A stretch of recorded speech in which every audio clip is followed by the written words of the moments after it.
आज सभी प्रगणकों को निर्देश थे कि फील्ड में जाकर के अपना काम करते रहें। औचक निरीक्षण हो सकता है, कभी भी कोई भी फील्ड अधिकारी आपके पास आकर के, आपका सुपरवाइज़र आके आपको चेक करेंगे। तो मुझे इमरजेंसी में, मेरा तो वैसे मोस्टली काम हो चुका था, लेकिन क्योंकि अब आदेश थे तो जाना ही पड़ा। तो इमरजेंसी में गाड़ी करके ड्राइवर भैया को बुलाया और दिन में 10 बजे के आसपास मैं निकली।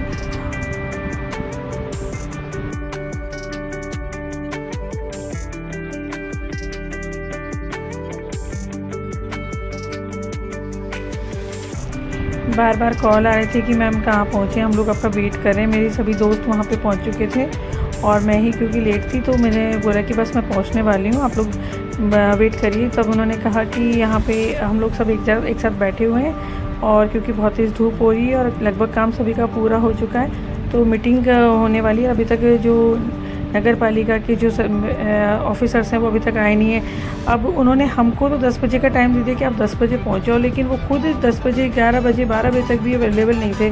मतलब वो जो हैं उनके काम की वैल्यू है, हमारे काम की कोई वैल्यू नहीं है, हमारे टाइम की कोई वैल्यू नहीं है। वो हम लोगों को समझ क्या रखा है यार, इतनी धूप में, इतनी गर्मी में हमसे काम करवा रहे हैं, ऊपर से वो मतलब टाइम पर भी नहीं आ रहे हैं। हमारे सुपरवाइज़र तो बहुत नाराज़ हो रहे थे इस बात को लेके कि हम सुबह 9:30 बजे से ऑफिस में बैठे हुए हैं, लेकिन अब तक वो लोग आए नहीं हैं। मैंने कहा मैं ही ठीक हूँ यार, ठीक, कम से कम मुझे तो पता है कि फील्ड में वर्क करना है तो जाना है अपने हिसाब से।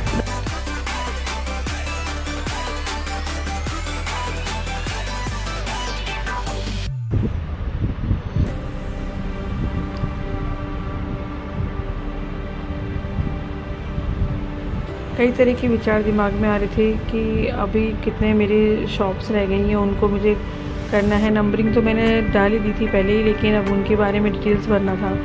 तब मैं दुकान पे गई तो मैंने देखा कि मेडिकल शॉप पे मेरे साथी प्रगणक खड़े थे, रईस जी सर। तो मैंने जब उनको देखा कि तो मुझे बहुत खुशी हुई क्योंकि उनके भाई की शादी थी हाल ही में और मैं उनकी शादी में जा नहीं पाई थी।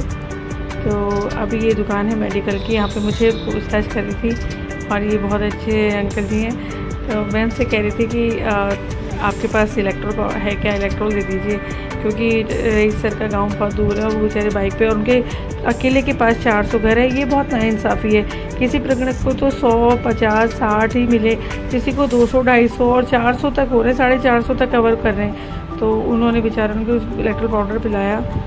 और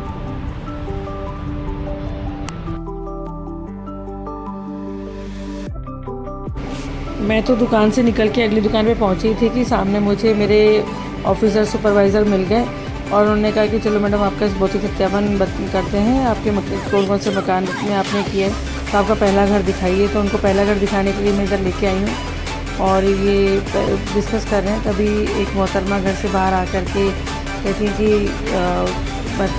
क्या हुआ मैडम, तो उन्होंने कहा वो आपकी जानकारी जनगणना वाले हैं और इस तरह से बोले पहले भी तो आपसे पूछ के गए थे बार बार क्या।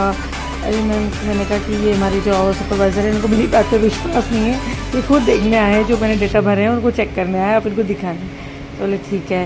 फिर उन्होंने हमें अंदर बुलाया कि बोले बाहर बहुत गर्मी है, आप अंदर आइए, अंदर बैठिए। हम अंदर आ गए। फिर मेरे साथ में 2 मेरे प्रगणक साथी थे, इनका भी इंस्ट्रक्शन चल रहा था, ये भी वहाँ पर हमारे साथ आ गए और ये कूलर उन्होंने चलाया और उनकी जैसी व्यवस्था थी उन्होंने हमारा बहुत स्वागत किया और सभी जानकारियाँ उन्होंने दी हैं हमको। तो फिर उसके बाद में मैं दोबारा से अपनी दुकान पे आई, इधर पास में दुकान का सर्वे करने। तो ये अंकल जी बहुत अच्छे थे, इनसे मैंने बातचीत करी तो वो बहुत आराम से मुझे सब जानकारी दे रहे थे और उनको बहुत अच्छा लग रहा था कि चलो कोई कि भैया, इनसे बोले थे कि इनसे पूछो ये मालिक है यहाँ के दुकान के। फिर मैं इनसे मतलब मुझे बहुत अच्छा लग रहा था ये सब करते हुए। मतलब मैं बहुत खुश थी कि चलो मेरे को जो भी एरिया मिला है वो सारा बहुत अच्छा है और सभी लोग बहुत कोऑपरेट कर रहे हैं हमें।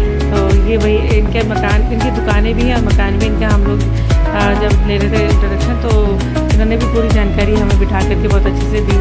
तो हम सब इधर फील्ड में दुकान का करने के बाद हम लोग घरों की तरफ आ गए वापस और जो मकान थे दूसरे मैडम के उनके भी इंस्ट्रक्शन करना था। तो मैं उनसे कह रही थी कि अरे भाई अब बहुत ज़्यादा थक चुके हैं, बहुत धूप बहुत तेज़ हो गई है, अब थोड़ा रेस्ट कर ले। तभी हमें कॉल आया उनका पत्रिका वाले जो अखबार वाले भैया हैं और उनके बच्चे भी मेरे स्कूल में पढ़ते हैं, तो उनका बहुत मान सम्मान हम लोग भी करते हैं, वो भी हमारा बहुत करते हैं। तो उन्होंने अपने घर पे हमें बुलाया कि आप थोड़ा रिलैक्स कर लें, चाय पानी पीजिए और बहुत ज़्यादा उन्होंने हमसे रिक्वेस्ट किया। तो हमें इतना अच्छा लगा कि अभी इंसानियत बाकी है सच में। तो उन्होंने बिठा के ठंडा वगैरह हमको पिलाया और मतलब कुछ भी कहना यूँ लगेगा कि मेरे पास शब्द नहीं है, मतलब उन्होंने बहुत अच्छी से हमारी सेवा की।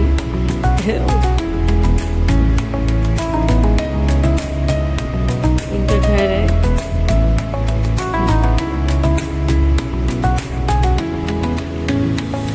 ये बच्चा है मेरा और ये स्टूडेंट है, मतलब तो इसने हमारे लिए कहा कि मैडम आप बैठिए, अंदर आइए।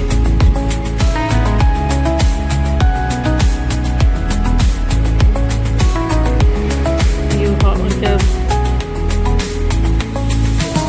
ये फुर्सत के पल।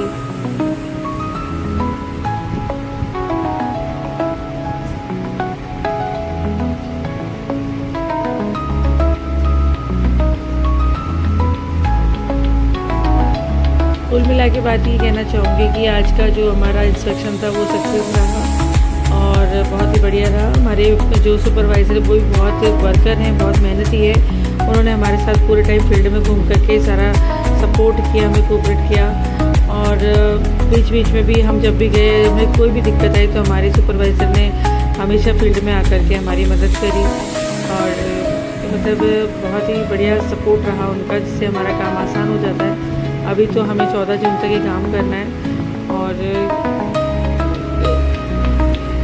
हमारी कोशिश यही है कि हमारा काम अच्छे से नहीं हो, कोई भी घर हमसे नहीं छूटे, हम सभी घरों को करें और कोई भी डबल नहीं हो।